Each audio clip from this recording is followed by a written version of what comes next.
Hello friends, I am Amit Belekar from Tips and Tricks by AMB welcomes you to my channel. Before moving further, if you still didn't subscribe to my channel, please click on subscribe button and click on bell icon to get notifications of all my new videos. In one of my previous video of monophasic liquid dosage forms for internal administration, we had discussed definition of liquid dosage forms. Liquid dosage forms are the dosage forms which remain finally in liquid state. We also discussed that these are of two types as monophasic and biphasic liquid dosage forms. In that video, we discussed various monophasic liquid dosage forms like syrups, elixirs, linctus, drops and draughts.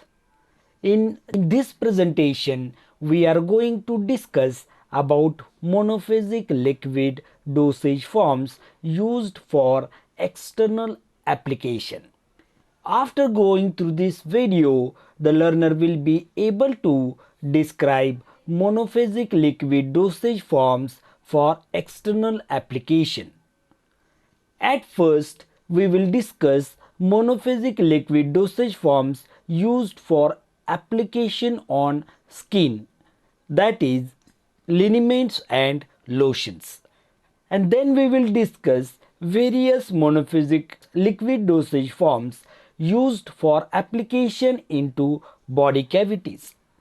Let's start with liniments. Let me ask you a question.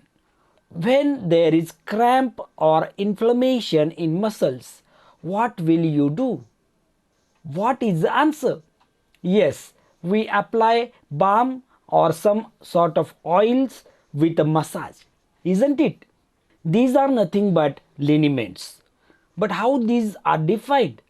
Verbatim definition of liniment is liniments are fluid or semi-solid preparations intended for application to the skin.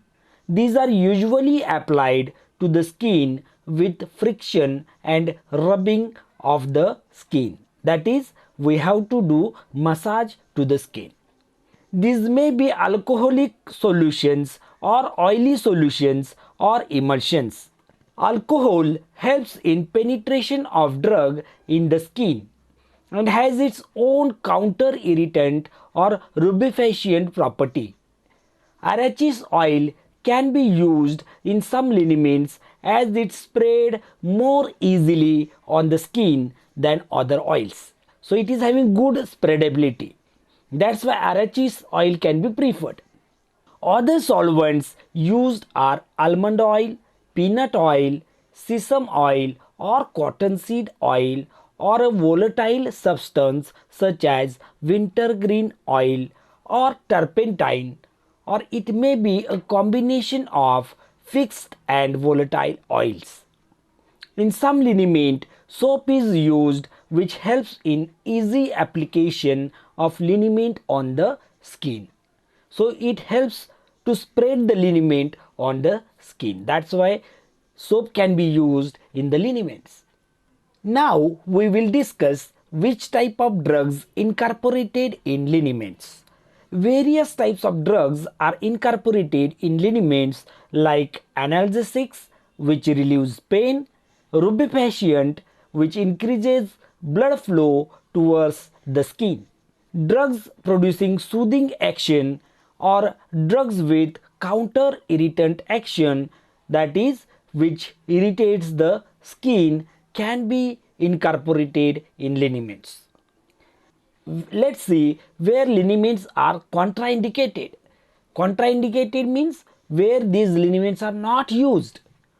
As liniments have substances which produces irritation, these should not be applied on broken skin. So we cannot apply liniments on broken skin or wounds.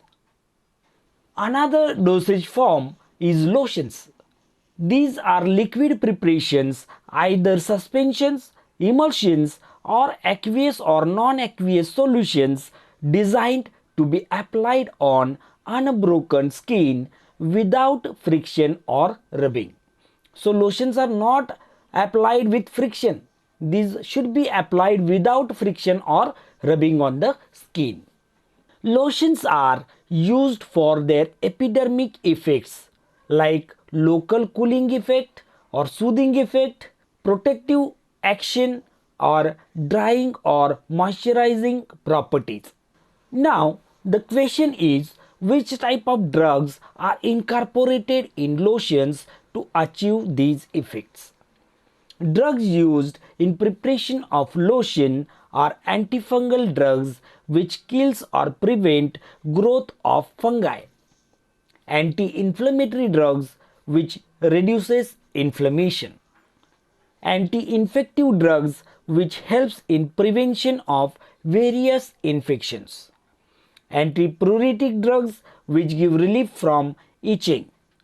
Scabicidal agents which kills scabies organism. Parasiticidal which kills parasites, and local anesthetic drugs which abolishes sensation from an area of application temporarily. So such drugs can be used in the lotions. Now let's discuss formulation aspects of the lotion. Mostly lotions are simple solutions. In such solutions, glycerin and alcohol may be present. Alcohol is included for its cooling and soothing effect, while glycerin retains moist film of lotion on skin for prolonged period of time. Sometimes lotions are suspensions as they contain insoluble solids like calamines, sulfur, or zinc oxide. In such lotions, suspending agents like bentonite, sodium carboxymethyl cellulose can be used. Some lotions are of emulsion type, which need the use of emulsifying agents. Okay, now we will discuss various monophasic liquid dosage forms which are applied in various body cavities. First of which is gargles. So what are gargles? Gargles are clear solutions used by moving the solution in throat with the help of exhaled air to produce local effect in the throat. These are not intended to be swallowed. These are used to relieve soreness in mild throat infection and for their deodorant effect mostly. Many times gargles are diluted with warm water before use as these are present in concentrated form. The commonly used categories of drugs in gargle includes antiseptics which prevents sepsis or infection, analgesics which gives relief from pain, astringents which have ability to precipitate proteins, restore tone of relaxed throat and relieves dryness by stimulating salivation, and alkalizing agents which increases the pH of environment. Examples of drugs are phenol, thymol, menthol, cineol, methyl salicylate, povidone iodine, potassium chlorate, ferric chloride, borax and sodium bicarbonate. So these drugs can be used in gargles. Glycerin is first choice vehicle in gargles. So why glycerin is first choice vehicle in gargles? It is having some advantages. That's why glycerin is first choice vehicle in gargles. So what are these advantages? Glycerin keeps medicament in contact with mucosal lining of throat because of its viscosity. It acts as demulcent, thus relieving irritation in the throat. It also increases solubility of drug in aqueous solutions. And it gives characteristic flavor to the formulation because of its sweet test. So because of these advantages, glycerin is the first choice vehicle in the gargles. Next dosage form is mouthwashes. As name indicates, these are clear solutions intended to be used in mouth cavity or oral cavity or buccal cavity to clean and refresh mouth. These are also used to treat diseases of oral mucous membrane. Mostly these are having cosmetic value than the medicinal value and used to maintain oral hygiene. These contain antiseptic and astringent drugs in pleasantly flavored vehicle. These are also used after dilution with warm water and not meant for swallowing. Next dosage form is throat paints. Throat paints are viscous preparations of medicaments for local action in the pharynx or throat. These are applied to the throat with the help of brush. Hence these are called as paints, that is throat paints. Glycerin is commonly used base in throat paints. Let's discuss why it is commonly used. Glycerin is sweet in taste and as having viscous nature, it remains at the site of application for longer duration. So we can get the action of drug for long duration in the throat.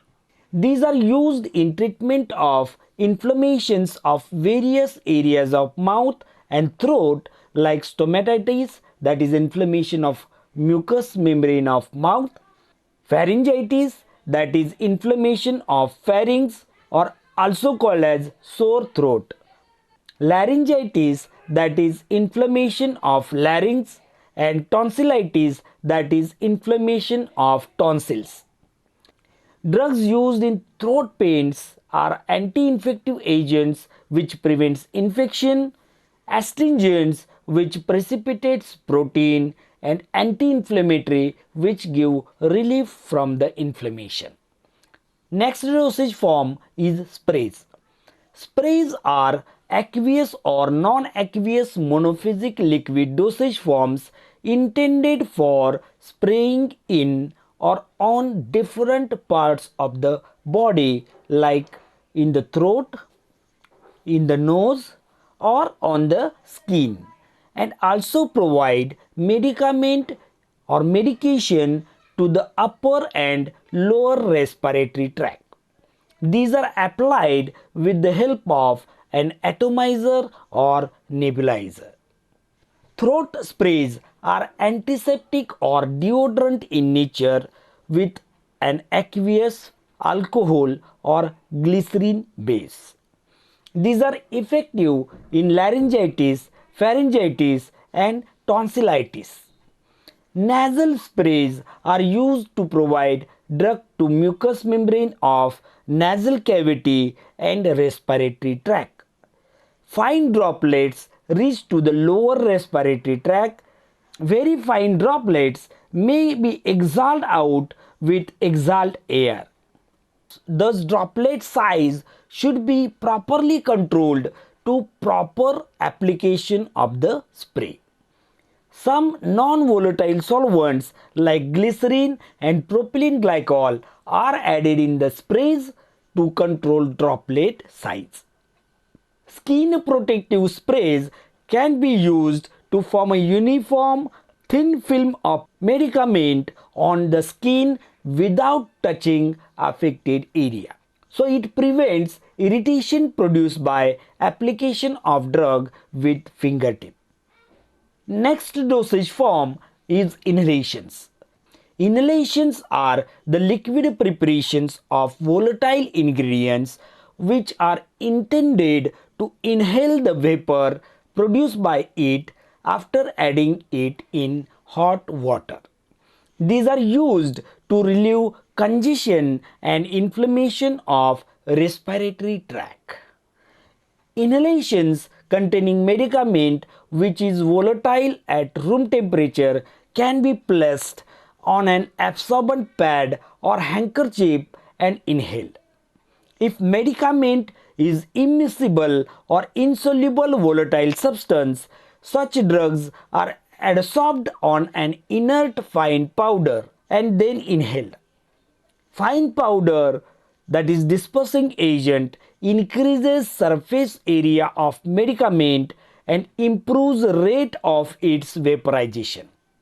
Light magnesium carbonate is most commonly used for this purpose. Next dosage form is nasal drops. These are the aqueous solutions intended to be instilled into the nose with the help of a dropper. These are isotonic with nasal secretions and buffered solutions having pH ranging from 5.5 to 6.5, which is near to the nasal fluid pH.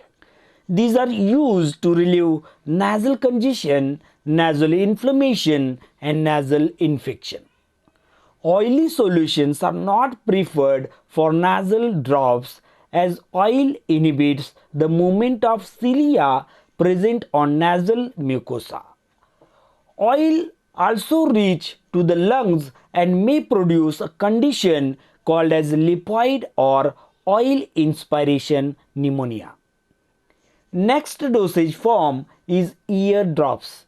These are solutions, suspensions, or emulsions of drugs in water, glycerin, or propylene glycol intended for instilled into the ear.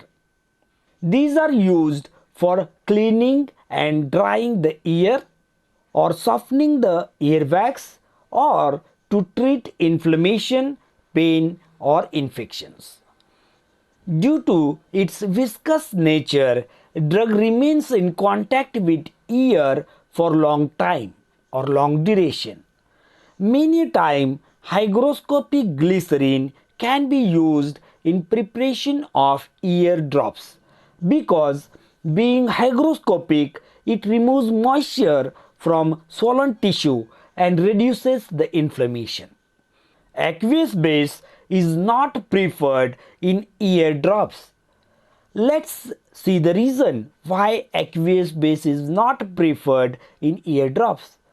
Earwax present in auditory canal is fatty in nature and is immiscible with water. Hence, aqueous solutions are not preferred in ear drops. Next dosage form is eye drops. Eye drops are sterile solutions, suspensions, or ointments of drug intended to be instilled into eyes. These are mostly made up of aqueous vehicles. Let's discuss about the characteristics required in eye drops. Eye drops should be sterile in nature. Eye drops should be isotonic with lacrimal fluid and buffered and free from foreign particles to avoid irritation of eyes. These are supplied in multi-dose container. A suitable preservative is to be added to prevent bacterial and fungal growth. Examples of the preservative are phenyl mercuric nitrate in the concentration of 0.002% weight by volume, benzalkonium chloride in the concentration of 0.01%, and chlorhexidine acetate in the concentration of 0.01%. Let's discuss about the formulation aspects of eye drops. Eye drops are generally prepared by dissolving the medicament in aqueous vehicle along with a preservative. The solution is clarified by filtration and transferred to final container. After closing the container, sterilization is done by either autoclaving or by heating with bactericide at 80 to 100 degrees Celsius for 30 minutes. Sterilization can be done by filtration mechanism by filtering the solution through bacteria-proof filters. Eye drops should be packed in neutral glass container or suitable plastic container. The glass droppers should also be made up of neutral glass. While using eye drops, we have to take some precautions. Let's discuss these precautions which should be taken while using eye drops. If dropper is separate, always hold it with its tip down. Never rinse the dropper. Never touch the dropper tip or dropper surface. Never use eye drop of which color is changed. When dropper is at the top of bottle, remove the cap immediate before the use and close it immediately after use to avoid contamination of dropper tip. After installation of drops, do not close eyes tightly or blink rapidly as this may remove the medicine from the eyes. Next dosage form is eye lotions. These are aqueous solutions used for washing the eyes. These are supplied in concentrated form and are required to be diluted with warm water immediate before use. These should be sterile, isotonic and free from foreign particles to avoid irritation. As these are required to be prepared fresh and available in single dose containers, as all the dose used at a time, these are not having preservatives or antimicrobial agents in it. Hence, eye lotions should not be stored more than 2 days as it may get contaminated with microorganisms.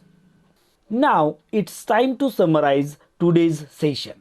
In this presentation, we had discussed various monophasic liquid dosage forms used for external application like liniments, lotions, gargles, mouthwashes, throat paints, sprays, inhalations, nasal drops, ear drops, eye drops and eye lotions. Thank you for listening me patiently. If you like this presentation, please click on subscribe button and bell icon to get notifications of all further videos. Like it and share it to your dear ones. Drop your queries in comments or on my mail address which is given in the video. Thank you once again.